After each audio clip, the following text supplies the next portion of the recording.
I want to divorce Daniel, this marriage is over. Daniel felt his heart broke. He looked at her, his heart shattered. Why, Vanessa, after everything we've been through? You want to throw it all away? She folded her arms. You're asking why? Look at me. Look at my life. I've been carrying you. This house. Everything for months. I didn't sign up for this. Daniel wheeled closer to her, tears pooling in his eyes. I know it's hard, I know I've been a burden, but I'm trying, Vanessa. I'll get better, I'll walk again, just give me time. If someone had told Daniel that the woman he once called his angel would one day stand before him asking for a divorce, while he sat helpless in a wheelchair, he would have laughed and called it a bad joke. But tonight, as the moonlight crept across the living room floor and his wife Vanessa stared at him with cold eyes, Daniel realized life does not warn you before it breaks your heart.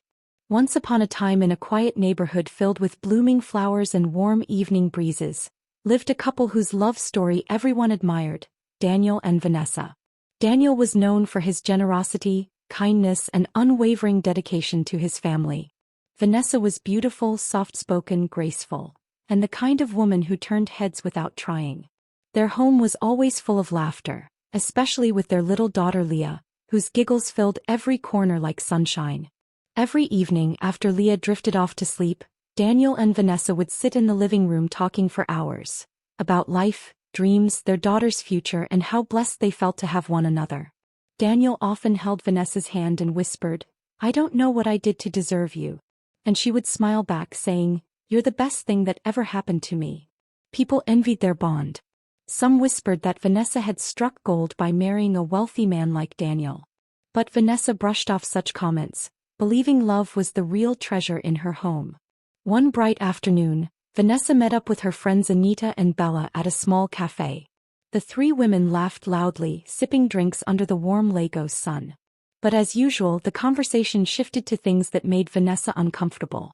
"Vanessa," Anita said, raising a brow, "how are you still driving that old car?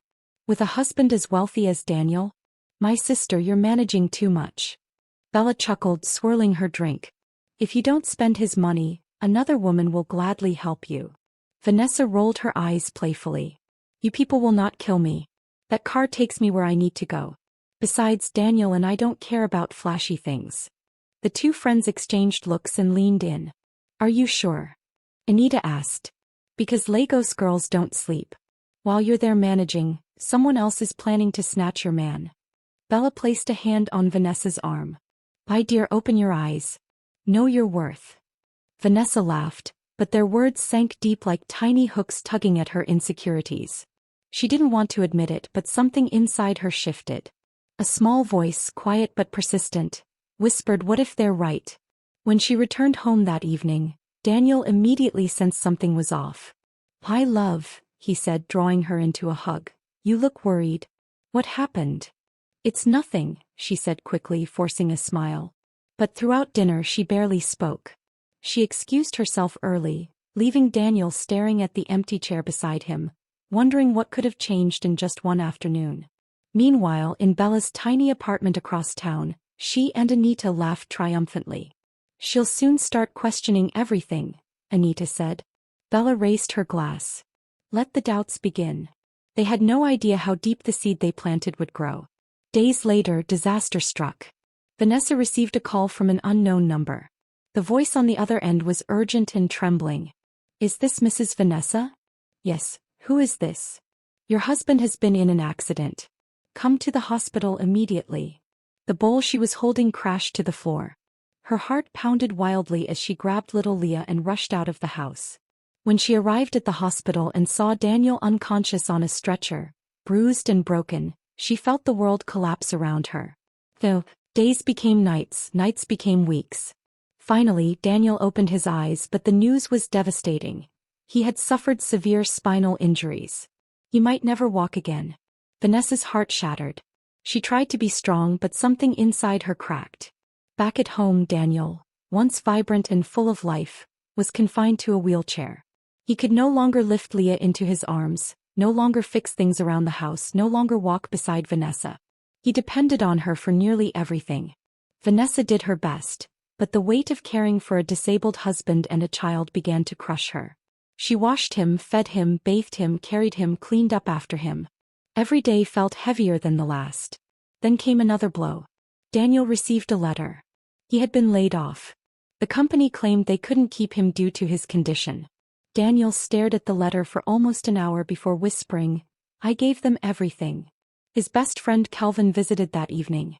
"You can still recover," Calvin encouraged. "The doctor said there's hope." "Hope?" Daniel asked quietly. "I've lost my legs, my job, my ability to take care of my family. What hope is left?" Calvin squeezed his shoulder. "You're not alone. I'm here. God is here. Don't give up."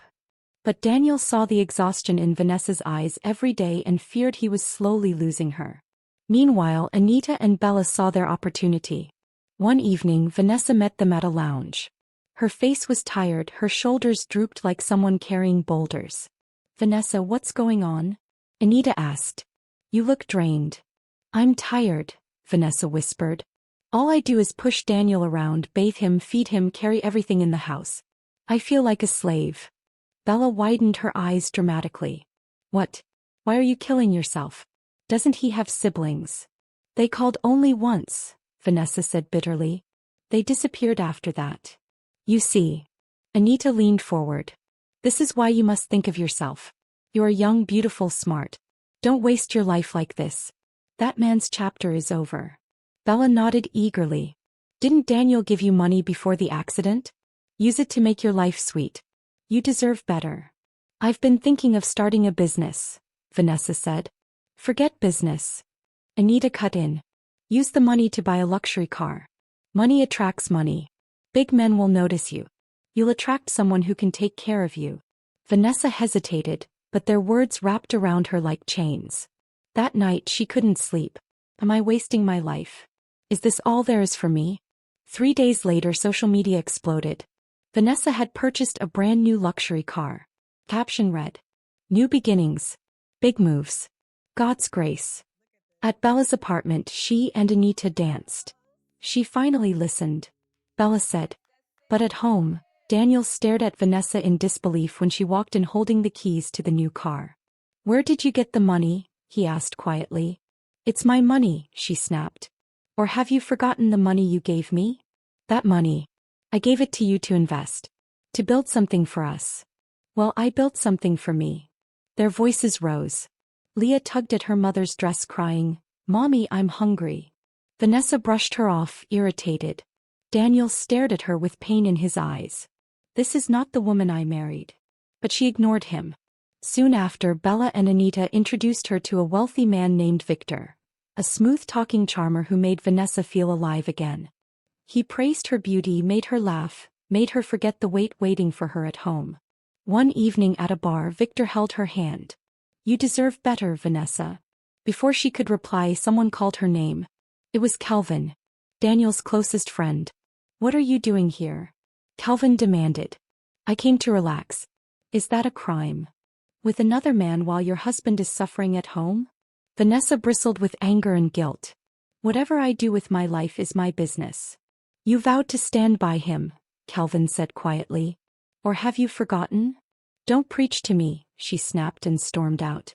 Calvin sat in his car for hours before deciding Daniel deserved the truth. He visited that night and told him everything. Daniel listened silently, tears rolling down his cheeks. "My marriage, is it over?" he whispered. Later that night, when Vanessa returned home, Daniel confronted her. "Are you seeing someone else?" She looked him straight in the eye. "And so what if I am?" "Daniel, I want a divorce." Daniel's world crumbled. "Please, think about Leah," he whispered. "She needs both of us." Vanessa looked away. "She'll be fine." And with that she slammed the bedroom door. Daniel stared at the empty hallway, his heart shattering into pieces he feared would never mend. Inside the room, Vanessa slid down the door, tears falling silently. Her phone buzzed. A message from Victor. "Good night, my queen. Can't wait to see you tomorrow." Her heart twisted painfully.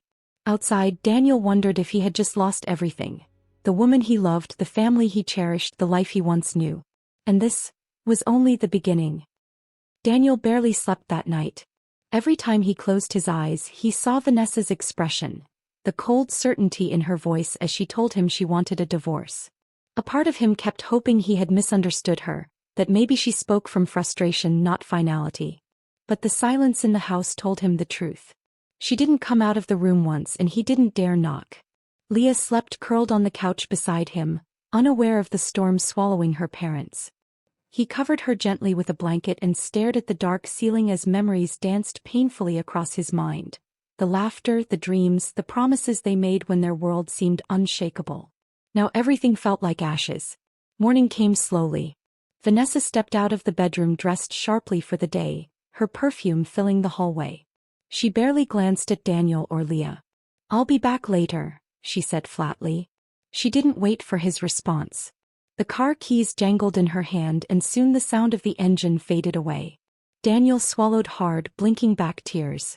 Leah rubbed her sleepy eyes. "Daddy, where's Mommy going?" He smiled weakly. "She went out, sweetheart." Again, the little girl frowned sadly. "Mommy doesn't play with me anymore. I miss her." Daniel's heart cracked further. He pulled Leah into his lap, hugging her tightly. "I know, my love. Daddy's here." That day became the beginning of a new routine. Vanessa going out early, returning late, sometimes not coming home at all. Daniel cooked the meals he could manage and Calvin visited often to help with chores, groceries and bathing Leah. The small acts of kindness kept Daniel from drowning entirely. But the house felt emptier with each passing day. Vanessa's transformation grew bolder. She posted pictures online. Nights out, expensive restaurants, glamorous outfits, the luxury car sparkling behind her. Compliments flooded her page. She seemed happy. Too happy. And hidden in the comment section were subtle likes and emojis from Victor, the man destroying a family without remorse. One evening, Calvin arrived with a worried expression. "Daniel, you need to be strong," he warned. "I heard something." Daniel frowned. "What is it?" "Vanessa's friends. They're encouraging her to move in with that Victor guy. They said she should pack her things and start a new life." Daniel felt a sharp pain in his chest. "Move in with him? While Leah and I are here?" Calvin nodded grimly. "I don't want to believe it, but from the way they spoke, they've almost convinced her." Tears burned Daniel's eyes. "What did I ever do to deserve this?" "You didn't do anything," Calvin said firmly. "Some people let the world corrupt them. Vanessa is making choices she will regret." But Daniel shook his head. "I don't want her to regret. I want my family back." The following week, everything changed. Daniel woke early to strange noises. He wheeled into the hallway and saw Vanessa dragging a suitcase out of the room. She didn't even hide it. "Are you traveling?" he asked gently. She didn't turn. "I'm leaving, Daniel." His breath caught. "Leaving? For how long?" "For good." Daniel felt the world tilt. "Vanessa, please, don't do this. Don't walk out on us." She closed the suitcase and looked at him as if he were a stranger. "I've wasted enough years. I'm choosing myself now." "And Leah?" Daniel whispered. "She'll stay here for now," Vanessa replied. "I'll come for her once I settle." "You can't do that," he pleaded, his voice shaking. "She needs you." "No," Vanessa said, grabbing her handbag. "She needs stability. And I need space." He wheeled toward her. "Vanessa, I still love you. Can't we try again?" She laughed. A sound without warmth. "Try what? You can't even walk." The words sliced him open. Leah ran into the hallway just then. "Mommy, where are you going? Are you coming back?" Vanessa froze for a moment. Something flickered in her eyes, guilt, uncertainty, but it disappeared quickly. She knelt and touched Leah's shoulder. "Mommy needs to rest for a while. Be a good girl for Daddy." "Can I come with you?" Leah asked innocently. "No, baby. Stay with Daddy for now." Vanessa stood abruptly. "Goodbye." She walked out before Daniel could say another word. The door closed. And Daniel broke. He let out a sound he didn't know he had inside him. A wounded, painful cry. Leah began sobbing too, clinging to him. He held her tightly, rocking her despite the pain shooting down his back. The house grew silent again. The kind of silence that crushes the soul. Word of Vanessa leaving spread quickly among neighbors. Faces that once smiled at Daniel now carried pity. Some pretended not to stare. Others whispered behind curtains. But help came from unexpected places. An elderly woman named Mama Tiga, who lived down the street, visited with home-cooked meals. "Hi son," she said softly, "God sees your pain. This storm will pass." Daniel thanked her, holding back tears. Days turned into weeks. Vanessa never called. She never checked on Leah. Not even once. It was as if she had erased her family from her life. Daniel focused on therapy. Calvin drove him to sessions twice a week. The physiotherapist encouraged him, even when progress seemed painfully slow. "You're improving," she always said. "Don't give up. Recovery is not a straight line." Daniel pushed himself, fueled by a mixture of determination and heartbreak. He wanted to walk again, not for Vanessa but for Leah and for himself. Meanwhile, Vanessa was discovering a different reality. Victor wasn't the perfect man she imagined. At first he treated her like a queen. Trips, gifts, expensive dinners. But slowly his true colors emerged. He became possessive, moody, and sarcastic. He mocked her cooking, her clothes, even her dreams. She brushed it off until one night he returned home drunk. "I spent money on you," he snarled. "So act like you belong here." Her heart dropped. "What do you mean belong? I'm not your property." He smirked. "Aren't you? You left your husband for me. Don't pretend you're better than this." The room spun. Shame washed over her. That night she slept on the couch, trembling from the realization that she had walked out of her home, her real home, only to step into a trap. But pride wouldn't let her return. She posted fake pictures online, smiling as though her life were perfect. In reality she was lonely, confused, and drowning in regret. Back at home, Daniel's life was slowly healing. One evening, after a long therapy session, he managed to stand for a few seconds with support. Leah clapped excitedly. "Daddy, you're doing it. You're standing." He laughed through tears. "We're getting there, baby." Little by little, hope returned. One afternoon, Calvin stopped by with groceries and an envelope. "This came for you," he said. Daniel opened it. It was a letter from his former company, apologizing for the abrupt dismissal and offering a compensation package due to internal policy violations. The amount was significant. Enough to solve many problems. Daniel exhaled deeply. Maybe God hasn't forgotten me after all. Things finally began to stabilize, until Vanessa reappeared. It happened on a rainy morning. Daniel heard a knock at the door. He wheeled toward it, opened it, and froze. Vanessa stood there. Her makeup smudged. Her clothes damp. Her eyes swollen from crying. "Daniel," her voice cracked. "Can we talk?" He didn't speak immediately. Memories of her walking out flashed through his mind. Leah peeked from behind him, gasping in shock. "Mommy!" Vanessa knelt and hugged her tightly, sobbing. "I'm so sorry, baby. I'm so sorry." Daniel swallowed hard. "Why are you here?" She looked up at him, broken. He changed. He insulted me, treated me like trash. I made a mistake, Daniel. A terrible mistake. Please. Can I come home? The rain hit the doorway in sheets. Daniel stared at the woman he once adored. The woman who shattered him. Silence stretched between them like an open wound. "I've been miserable," Vanessa whispered. "I left everything for a lie. Please, forgive me. I want my family back." Daniel closed his eyes, fighting a storm inside him. Part of him longed to say yes. To remember the Vanessa he married. But another part of him, the part that survived the darkest days, knew forgiveness was not simple. Finally he opened his eyes. "You're welcome to see Leah," he said softly. "But coming home, that will take time." She burst into tears. "I understand. I'm not asking for everything at once.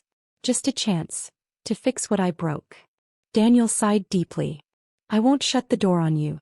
But I can't open it fully either. Not yet." She nodded, wiping her tears. Over the following weeks, Vanessa began visiting regularly. She took Leah to school, helped with chores, cooked meals. She apologized every day, never pressuring Daniel, only proving through actions that she truly regretted everything. Daniel watched her quietly. One evening, while Leah played on the rug, Vanessa approached him. "Daniel, thank you for not rejecting me completely. I don't deserve your kindness." He looked into her eyes. "I'm not doing it for you alone," he said. "I'm doing it for Leah. And for myself. Anger is too heavy to carry." Tears filled her eyes.